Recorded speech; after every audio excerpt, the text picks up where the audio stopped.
Whitney Pittman on the Red River Farm Network. We are outside of Glyndon, Minnesota for our Pioneer Agronomy update. And we are talking with Corteva Agriscience, Matthew Peterson, account manager, talking a little bit about, first of all, I guess, let's just talk general crop conditions. What are you seeing out in the field? What's happening in the area? Yeah, from north to south, east to west, it's been a really spotty year. It kind of depends on did you catch a thunderstorm or not. So there's some fields that look really good, and we got some fields that look a little more of a struggle just because of the drought.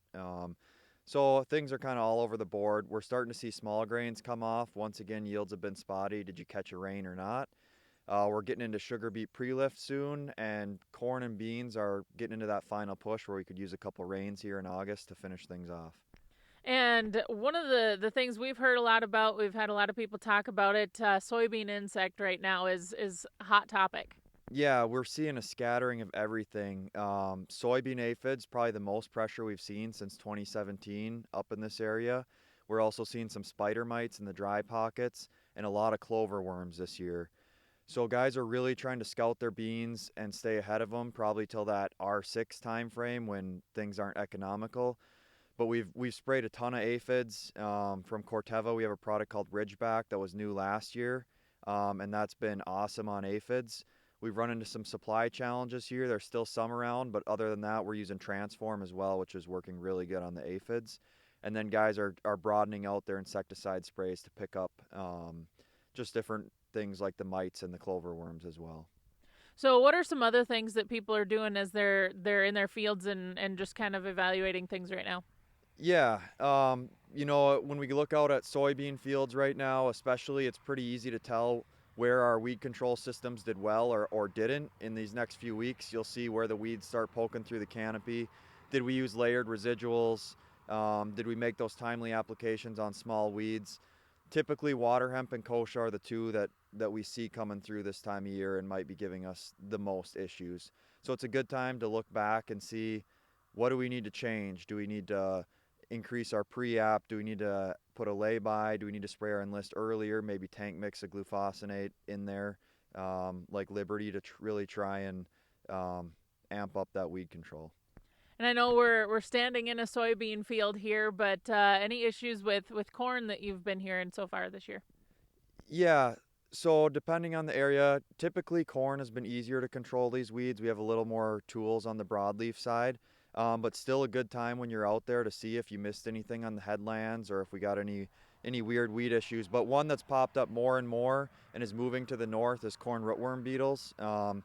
Historically, this has been a bigger problem in the corn on corn areas like Iowa and southern Minnesota, and it continues to be high pressure there, but we've seen them creeping up into west central Minnesota, southern North Dakota.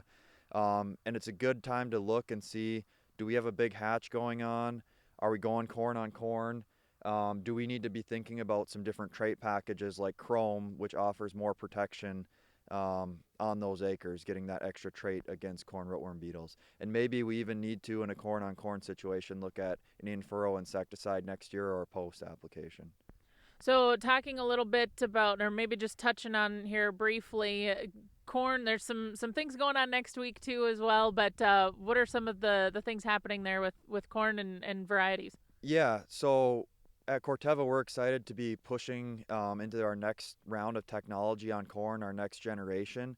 So you'll be seeing Vorseed and PowerCore and List varieties coming out into the market in the next few years. Next year will be a ramp up with some available varieties. They'll start probably in the southern part of that more low or upper 90-day corn and slowly make their way up north here. But those traits allow us to spray enlist in crop, which is a big tool that we might need as far as different resistance issues and managing weeds. It also allows for us to spray a FOP in crop so we can control corn, volunteer corn, and corn on corn situations.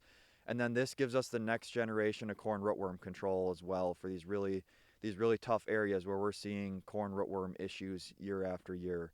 So with that enlist or the PowerCore and then the Vorseed trait will really give us that next level protection. And any other new products that we want to mention before we let you go? Yeah, so thinking about the crop protection side, Cairo will be a newer product. We had some to play with this year, and it looks really good. So next year we expect Cairo to grow as a corn post option, a three-way product that gives us post broadleaf control and residual, as well as Tolvera, which is a new wheat herbicide, which is going to expand our portfolio into that water hemp acre and really be a strong play in the valley, but across North Dakota into the rotational areas as well, in places like chickpeas and lentil production areas with a great rotational profile on Tolvera. And the last piece would be our biologicals portfolio. We continue to expand there. We have Utrisha N. Utrisha P was new this year, a phosphorus product that goes in furrow and corn, as well as Sostia Stress, stress mitigation product.